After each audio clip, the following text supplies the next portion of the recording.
Vamos a transicionar directamente con la última sesión del día de hoy. Esta vez nos vamos desde el caso de Boston a Escandinavia a ver el caso de Schibsted, un medio que tiene mucho camino en la parte de suscripciones digitales y que siempre solemos traer a la conferencia, si bien está muy adelantado en este frente, siempre brinda inspiración y algunas pistas para las empresas que encaran este camino del contenido pago. Y para ello tenemos a Thor Jacobsen, que es vicepresidente senior de consumo y suscripciones de Schibsted en Noruega, que nos va a compartir una presentación sobre cómo llegaron al millón de suscriptores y lo que tienen pensado a futuro en este frente. Después de su presentación vamos a tener una sesión de preguntas y respuestas con Dean Roper, quien es nuestro director de investigación, responsable de toda la parte de publicaciones e investigación de WAN-IFRA, con más de 25 años de experiencia en la industria periodística, y a quien le voy a dar la palabra para iniciar esta última sesión. Quédense conectados porque al final de la sesión vamos a compartir con ustedes información acerca de las presentaciones y próximos pasos. Así que, sin más, le doy la palabra a Dean. Les recuerdo que esta sesión tuvo que ser pregrabada por temas de agenda, así que nada más alertarles al respecto. Si tienen alguna pregunta o duda, nos las pueden compartir y se las compartiremos a Thor para que las responda. Así que muchísimas gracias y le doy la palabra a Dina. Arrancamos la última sesión de la conferencia. Thank you, Rodrigo. Thank you for that. So now I'm always pleased to talk with Schibsted, and I feel like I talk to Thor Jacobsen quite often, not just here, but Thor's also one of the nicer guys in the industry who's also helpful to me in my job about some of the developments at Schibsted. But Thor Jacobsen, many of you may know, he's basically overseeing Schibsted's consumer business as senior vice president. What does that mean? I think it means that he's over consumer revenue, and a large part of that he's worked on for many years is, of course, the subscription business. Thor has also had quite a bit of experience in different management positions within Schibsted, in Oslo, at VG, Aftenposten, and some of the other subscription titles. So he has quite a bit of experience, not just in those local brands, but of course now he's working across the group, and he's dealing with all of Schibsted's business across Norway, Sweden. And he also has experience, which I'm sure has proved quite valuable, working for Telenor, Deloitte, and Nielsen. So the last time that I actually spoke with Thor was at our Digital Media Europe event last year in November. And it was just on the heels of Schibsted announcing that they had reached a big milestone of 1 billion Norwegian kroner from their reader revenue business. I hope I have that right, Thor. Yeah. And today he will share some of the ways Schibsted has now reached another milestone that was just announced, I think, in the last week. They have now 1 million digital subscribers across their business. And he will also crucially share some of their plans to keep some of those subscribers, how they're doing, but also, of course, how they've reached that. And hopefully he will share with us kind of a peek at what Schibsted's next big goal is. So, Thor, I hand it over to you. Thank you very much. Thanks for the introduction. Then I start up with a little bit about Schibsted's subscription journey.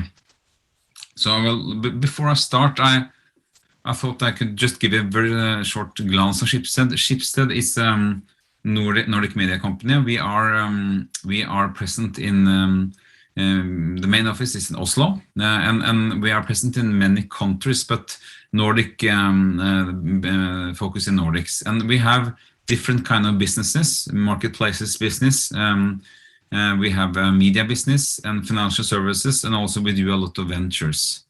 And news media is the business area where I belong. But also, as you will see, we work on subscription and consumer also in those other areas, and more also. So if you look at Schibsted's user payment journey and subscription journey, we started up very early, actually in 2003, Aftonbladet Plus. Aftonbladet is a brand in Sweden.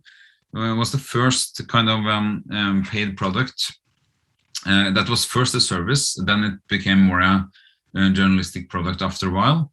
VG Plus was the first in Norway in 2010, and then the other brands started more and more.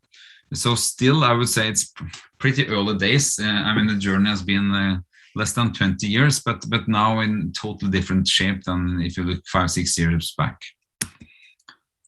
And looking at Schibsted, the consumer business. So what we do is that we are working with all the brands on the consumer revenue, so the user revenue. Totally, we have 2.8 billion in subscription revenue, so that's almost $330 million. 1.5 million subscribers in total, if you include print and also other kind of subscriptions that we have. And more than 1 million digital news media subscribers, and that we reached last week, so that was a lot of fun. And we also, our main focus is news media, but as you see, we will thinking bigger and bigger on the subscription side in Schibsted. And if you look at the markets, we are now present in, if you look at the media brands, we are present in Norway and Sweden, and actually now we launched in Finland also for 4 weeks ago, and with Podme, as we'll come back to. And the good thing with those markets is this great market to operate in, because it's very, very early adapter market. So if you look at the Reuters Institute yearly report from this year, Norway is on the top of that list, Sweden is number 2, and Finland is number 3. If you look at the share of people that has paid for online news the last year. So it's a pretty great market, and it's a lot of reasons for that. It's a very digitalized market, good economics in the markets, trust to media, history for paying for news, many things. And like I told you, we see subscription as something a lot more than only media transformation. We see this as a super trend. You have some examples here. Tesla is launching subscription for automated driving. Spotify, YouTube, you know very well on. They also now are launching new type of subscriptions. And New York Times, with now more than 7 million digital subscribers. But also, for instance, Apple, they gone from being a very device manufacturer to being more and more about subscriptions. So you have Apple Music, Apple TV, you have iCloud, you have the new Apple One super bundle. So more and more services from their revenue as well. And you can almost look at all kind of tech companies like Amazon Prime, etc. So this is a super trend in the market, and it's consumer driven. It's a good model also for the consumers. So if you look at our digital subscription, we have seen some fantastic years. It's been growing a lot from very little to be a lot, both in news media but also in Schibsted totally. The digital subscription revenue is a big thing now. And that's just happening in a few years, actually. And I think it's a lot of drivers for that. I told you about the market here. The market is good, both in Norway, Sweden, and Finland, that we just entered in news media. But a lot of other things we have done, because the consumer business I told you about, we started with one consumer business team across the brands in 2017. So the last 4 years, we have worked across the brands to share competence, to do things together if you can, to learn of each other, to test one place, do it another place, etc. That's been very, very good for us. The other thing is that we have been investing a lot in data analytics and also a collaboration mindset, which I think is important. The fourth thing is that we have tried to improve the paid product. I think we have a way to go there, long way to go, but we have started that process. And I mean, the paid product is a lot better now than it was a couple of years ago, and especially, of course, editorial-wise, it's much broader and it's much better, larger share of the product that they actually have to pay for. We have developed and tested a lot regarding the business model, from meter to premium, to have hybrid models, to share of paid content, to where the paid content should be on the site, etc. And also a mind shift towards subscriptions, and that's important. So going from how many site impressions did we have yesterday, and how much clicks to that article had, to how much of it sold, what's the engagement been like, what is the subscription base, etc., and also from the top. And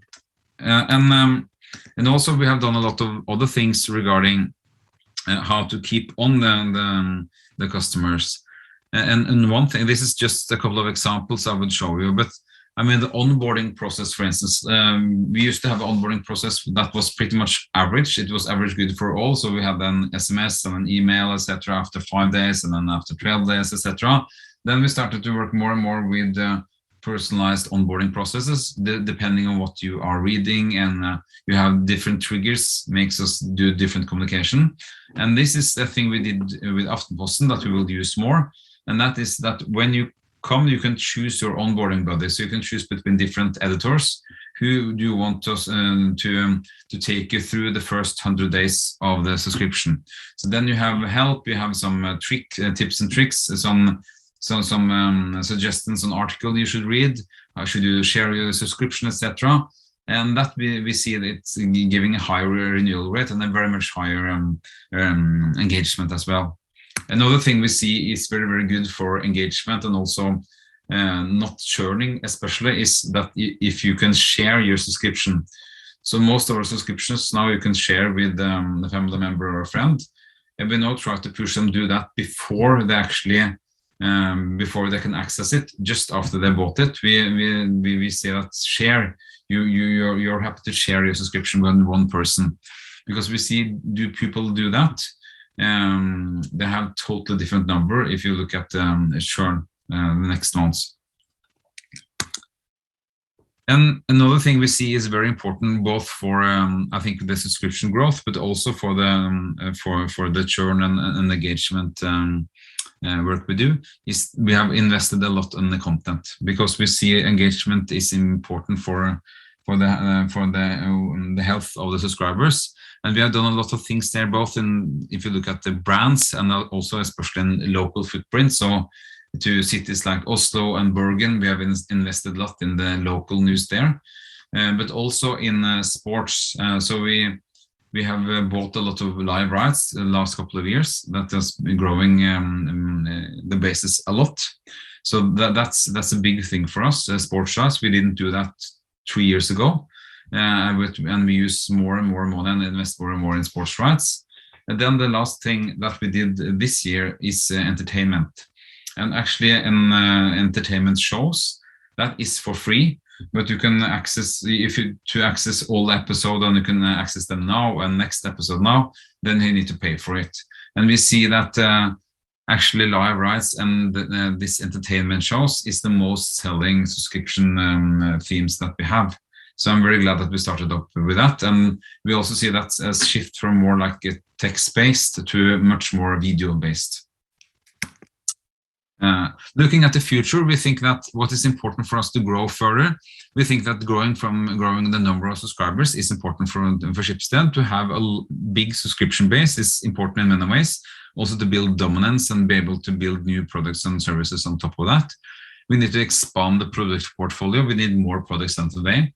We believe in a more flexible and intertwined product portfolio. I'll come back to that, with bundles, upsales, cross-sales. And also I think we need to improve UX and create a large stored value in the subscription products. Still today, you can go out of the product and then you come back on a better price.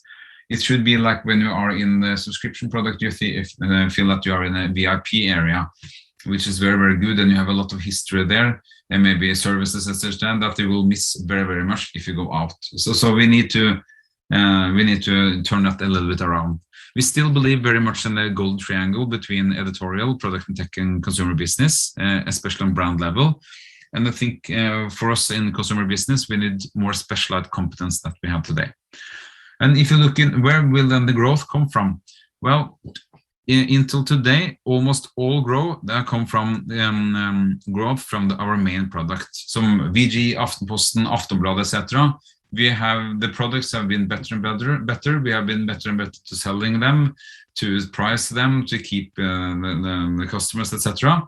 That's make made almost 95% of the growth. Going forward, we think still it's a growth potential, but we are at a different maturity level there. So to really hold up the big growth ambitions from the top, we need to add on two more things. And one thing is that we need to have more products. We need to buy or build more subscription products. And the second thing is that we need much more product combinations to make people buy more than one product. And to the first thing first, this has been an interesting summer because we have actually bought 3 new products now. Podme, which I will come back to, is a podcast product.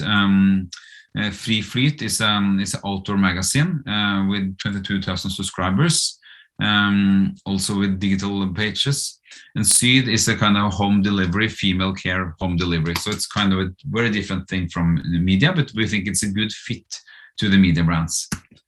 And Podme, this is a company we have some lower interest in it, but we have bought more and more shares, and now we have 91% of the shares. So it's part of Schibsted. And that is an app, and it's a premium podcast app. You pay for it. It's a subscription only, no ads. And then they have a lot of content there, and content you cannot access anywhere else. And we think why we're doing this is that we believe very strongly in the podcast market. The podcast market is changing. It's kind of a lot of acquisitions, a lot of exclusive content deals. Joe Rogan with Spotify is one example here. And new podcasts with subscription offerings is coming in many markets. So therefore, we believe in the podcast market very strongly. And I think that the strategy is built on 3 main things, and that content is really king.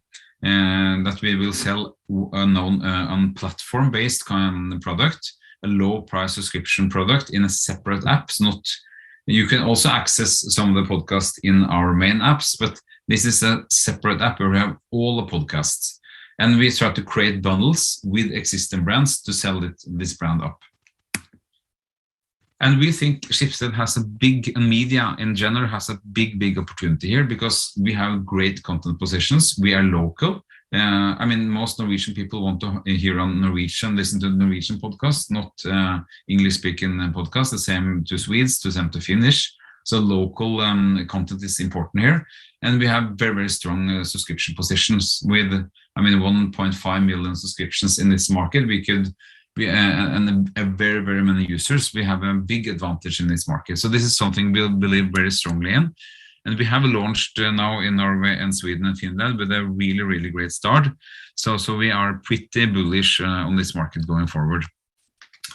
And the second thing I told you was about having a more intertwined product portfolio, because how we sell today is that we are selling VG to VG customer, we are selling Aftenposten to Aftenposten customer, we are selling Podme to Podme customers.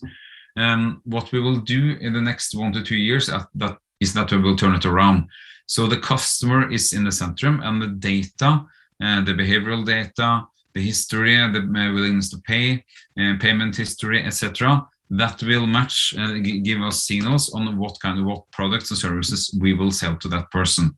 So then we turn the subscription base into being a subscription platform. We will also know we're having more and more brands to the same platform we have. So every brand will be on the same platform during next year. We are almost there yet. And then we can sell and upsell, cross sales, or do bundles here with to the customer. So we can be much more holistic than we are today. And in this world, we think that the reward mechanism will be important. You can see free delivery here, for instance, to premium subscribers, and also partners. And this is an example how this could look like, that you can buy a brand if you just want one brand. But you should also be able to choose, for instance, a couple of brands to a good price. You can choose from our ecosystem, or maybe you could have the all-access product, where you have all products in Norway or all products in Sweden to an all-access price. So this is an example of bundling. We also look, of course, a lot of upsales and cross-sales also. But here we are doing a lot of tests on sites now this fall to try to launch next spring. So that will be very exciting. And last slide from me is that going forward, we have as Dean said, we had this billion target. So we had 1 billion in digital revenue was our big hairy goal for 2020. We reached that target, and this year I think we'll go almost 1.3 billion in digital revenue. But now we have set a new target, and that is for 2023. And that fits with the strategy. So it's 20 new subscription services. So that will be a massive increase in our portfolio. We will have 2 million subscribers. Today we have 1.5, so we need to have a lot more subscribers, and 3 billion in subscription revenue. That also includes prints. So that is kind of the new ambition we have, that we believe in and look forward to see how it goes. So that, I think I can end there. That was kind of the presentation and a little bit on how our travel so far and what we think of the next 1 to 2 years, Dean. Great. Thanks, Tor. Always interesting. Always good to hear Schibsted has a new big target, and that's where we'll start with the questions. As we know, this is we can't take questions from the audience because I'm basically the audience right now. So I actually want to just take up where you just left off and sort of start with a kind of a big picture for the audience. So setting a goal like you did, for example, with the 1 billion kroner and then the 1 million subscribers, and now these new goals for 2023. How important has that been to actually have that strategy that not only is an internal strategy, but you guys tend to just put it out there as well, like many others have, like the New York Times, but in general, also for like other publishers, perhaps in Latin America, who may be early in their digital subscription journey. How important is that to have those sort of targets, and how does it sort of help to align the different teams or galvanize, the strategy within the company? Yeah, personally, I think that's super important. For us, it's been super important because we are going from a kind of an advertising-driven market to a more and more subscription-based market. So to have some common goal, that's one thing. Is that it's important to connect editorial teams, the product and tech teams, the consumer teams, because then we have one goal together, which is very nice, and everybody has to contribute to make that happen. And then also see, we also then look as a potential, because a hairy goal can stretch us a lot, and also see, for instance, when we had this billion target, that was like, wow, can we have that much revenue from subscription? Yes, we can have it. Of course, we have counted a lot on that before we set the target, but I think that it creates a lot of energy and direction internally, which for us has been super important. And then also, if you say it loud, then we just are, we don't have a choice other than to run as you know, to make that happen. Yeah, sure. You touched on the idea of how this can also help to align the different teams, and you spoke earlier about the golden triangle of editorial, product dev, and technology, and then I guess commercial consumer side. You've been doing this for a long time, and especially it's been ramped up within Schibsted over the last 5 to 6 years, when you guys had the Matrix, and you had all these different businesses. You have the local brands. So you've had a lot of experience. Is there anything you can share, any key factors you've seen about those teams working together? Because it's always like one of the classic questions we get when somebody's starting something like this is, how do I get editorial? How do I get my editors on board? How do I get these guys on board? What can you share with us about that? I think for us that's been crucial, because when we started to work, because I mean in the print world, in the consumer side, it wasn't necessary. It wasn't a need, or it could be a need, but not the same need to really work together, because then it was about making some marketing campaign, etc., making the right price, etc. But in the digital world, especially when we have more a kind of a freemium or a hybrid version of the business model, it's a little bit different on a meter. But what we thought about the meter, it was a good start for the subscription newspapers, but it also was a kind of a pillow, because then you are not like eager to sell subscriptions. The freemium or a hybrid, which we also have in some sites, is a much better way, because then the editorial teams see that, oh, that article sold a lot, that didn't sell, and if I switch the article a little bit, then they sell it more. So you're getting these vibes all the way, and to work together. I think that it's important to have that in many layers, both that you can have, for instance, mission teams that works together, or that what kind of articles or what kind of editorial cases do we have today, which could be interesting, and also linked to both campaign and how we sell it, etc. But also from the top, because what has been some of the things that's been important for us is that also the editor-in-chiefs, for instance, talk a lot about subscription sales, for instance, on daily evaluation meetings, etc. So it's also a lot about KPIs that it talks a little bit about, and if you have the right KPIs, then really connecting the dots, I think, with the different teams. But it needs to be in different layers. It needs to be on a really top management layer, but I also think it's important that you have it on every layer also under that. Mm-hmm.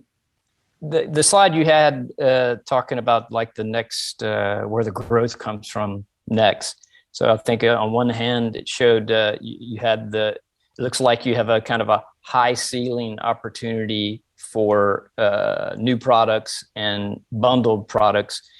So that seems like there's obviously a lot of great opportunity about that. On the other hand, you mentioned, that on the main products and some of the subscription totals that you have, that it's kind of reached a maturity level. Is it a kind of not an admission that you have kind of reached a kind of a plateau with some of your core, not just core products, but some of your core subscriptions, and now it really has to branch out? Yes, well, I wouldn't call it a plateau, more like that we are entering a little bit different phase, because if you look at our growth, we have been able to have like 20% plus growth every year digital, but that will be more and more hard. And also last year, I think that will be impossible hadn't it been because of COVID-19. That gave it like a COVID boost, because it's a different kind of maturity level when we have 1.3 billion in revenue, and 5 years ago we had like 200 when the market is starting, and now it's a more mature market. We have a lot more subscribers, so then it's harder to getting even more person to buy Aftenposten. We still think it will be a good growth, but not in the same growth levels, and that's the reason why we need to add those new layers, because when we have had so high growth number for quite some years and it's getting to start really big, then of course the expectation from the top is that we to keep on the growth, and that's very cool, because it's big interest for subscription. But then we cannot do the same thing that we have done the last couple of years. We need to do that, still do that. We still think it's a growth potential, because the market will evolve. It will come new people. It will be people from print to digital, etc. But it will not be enough to really to develop the business as we want. And to really increase the core products, we think what we have seen now with, I think that to really explore the video part that we have done with both live rights and the entertainment concept, and also the podcast part, we see so high growth number regarding video and sound or podcast, which is a total different level. So that there, I mean, and to really broaden the product in these directions, I also think is interesting to explore also more for us. Mm-hmm. You mentioned the podcast. That's what I want to get into for sure before we say goodbye. Schibsted already has a pretty fairly strong podcast portfolio, perhaps more in your own specific brands. Now you kind of seem to poised to kind of take on the big guys, so to speak.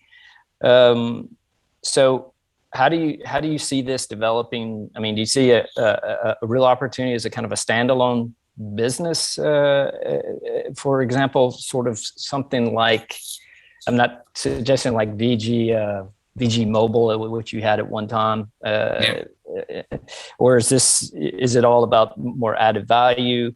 Is it create opportunities to price more cleverly across different things, or is it just kind of a combination of that? I was just hoping you could expand on that a little bit.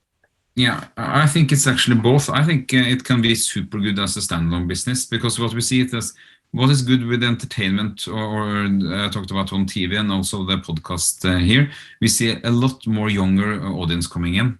So we have a totally different age group, for instance, coming in here. So we think that this is a very, very good standalone business, because we think this market is still very, very early days, that we can take a #1 position in the Nordics on podcast. So we think that it's a standalone business, but also because we have, it's a perfect match to have, for instance, VG, which is the #1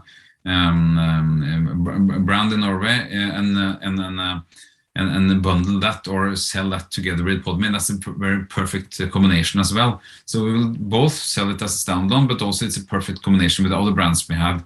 And that's also a big advantage for us, because we have the one-to-one direct relationship with so many subscribers, and it's very easy for us to sell up Podme. But actually today we haven't used that so much, but we will start bundling later this fall in Norway with Podme and the existing news brands. So that will be super exciting for us. So we will have a little bit more, we know more about that in a couple of months, I guess. Yeah. Okay. So I think my last question was talking about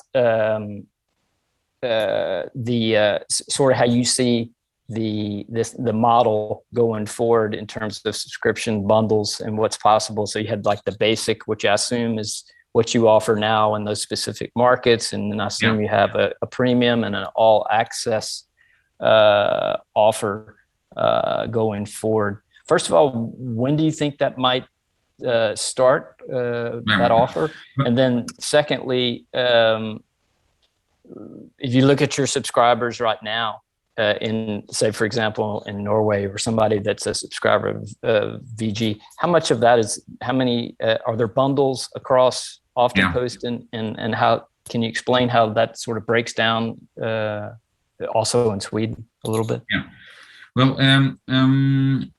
so also today we have kind of premium subscriptions, etc., but that's within their own brand. Or E24, which is a business site. So we have a little bit, but what we want to do is to make a kind of a subscription ecosystem in all countries, so you can choose and link all kind of brands together depending on the need. So we will test that a lot this fall, and the plan is to start launching it during next year. What we see today is that, for instance, the two biggest brands in Norway, we have 8% of people having both a VG and Aftenposten subscription. So we have some of it there. But when we ask people, it's 60% that could want more than one of our product, but they don't paying it today to a right price. So we think the potential is a lot higher if you start selling it together. In Sweden, we have less than 80% because there the brands are a little bit more different from each other than in Norway. And we have a little bit smaller portfolio there in Norway today. So we think that, but it's very hard to say, is it 50% in 2 years? Is it 50% of the subscribers having a kind of a all access or a bundle, or is it 10%? I don't know that, but and it's a very good market. It's a market for it, and both good for the customer, because then they have a lot better product from us, and good package, and it's good for us.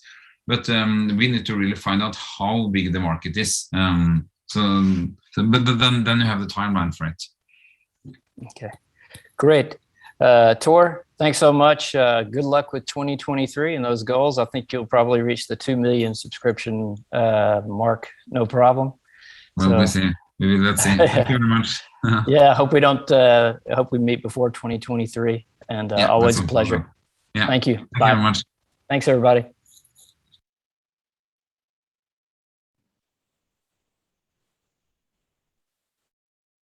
Bueno, pues muchísimas gracias a Thor y a Dean, que como les comentaba, pregrabaron esta sesión, pero que nos permite cerrar con uno de los casos, digamos, icónicos de la industria, que es el caso de Schibsted y hacia dónde se dirigen en su camino de suscripciones digitales. Y pues nos queda nada más cerrar esta edición de Digital Media Latam, novena edición, segunda edición virtual. Realmente esperamos mucho que esta sea la última versión virtual que tenemos y que el año que viene estaremos con ustedes presencialmente en alguna ciudad de América Latina. Volver a agradecer a nuestros sponsors, a nuestros patrocinadores, la Google News Initiative, el Facebook Journalism Project, Charbit, United Robots, Protect Media, Adopt Latam y nuestro media partner del Laboratorio de Periodismo de la Fundación Luca de Tena. Les recordamos que en nuestro Twitter pueden encontrar toda la cobertura que ha llevado adelante el Laboratorio de Periodismo sobre todas las sesiones que se llevaron adelante. Y bueno, pues agradecerles a los 759 registrados que tuvimos en total durante estos 4 días, de 25 países, 215 empresas. Vamos a compartir las presentaciones, pero antes de comentarles los detalles al respecto, hacer un mensaje de agradecimiento a todos los speakers que nos acompañaron, a todos los moderadores y moderadoras que estuvieron preparando todas las sesiones, a todas las asociaciones también de prensa que nos ayudaron a difundir el evento, la AMI de Colombia, la AMI de España, ADEPA de Argentina, ANEJ de Brasil, AEDEP de Ecuador, la ANP de Chile, Medios Masivos en México, agradecerles por la difusión del evento, a todos los partners también que nos ayudaron a difundir.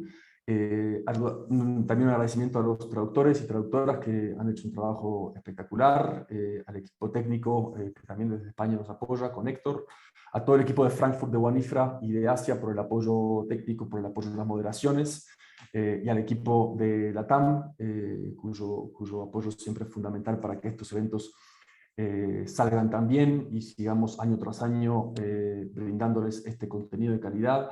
A Daniela Peña, a Daniela Bermúdez, que se sumó recientemente al equipo, por todo el trabajo, y un agradecimiento especial a Raquel, que nuevamente ha todo el evento, se ha hecho un tremendo programa, a pesar de las circunstancias que justo se enfermó la semana pasada. Así que un agradecimiento especial a todo nuestro equipo por el trabajo, y van a estar todos recibiendo un mail con toda la información acerca del evento, todas las notas que se produjeron y una encuesta. Es muy importante, por favor, que llenen esa encuesta de satisfacción, y al rellenarla van a recibir el código para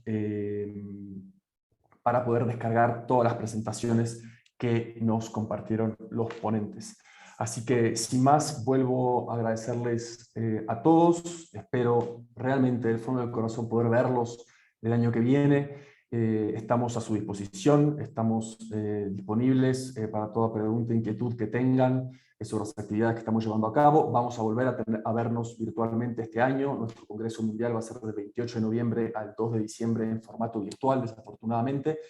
Pero ahí estaremos otra vez con muchos temas, speakers, medios, líderes, y también vamos a estar organizando el evento de fin de año de aquí desde ATAM, que es el Claves 2021 en diciembre, así que también esténse atentos a sus mails, porque también vamos a tener un evento específico para el mercado español y latinoamericano.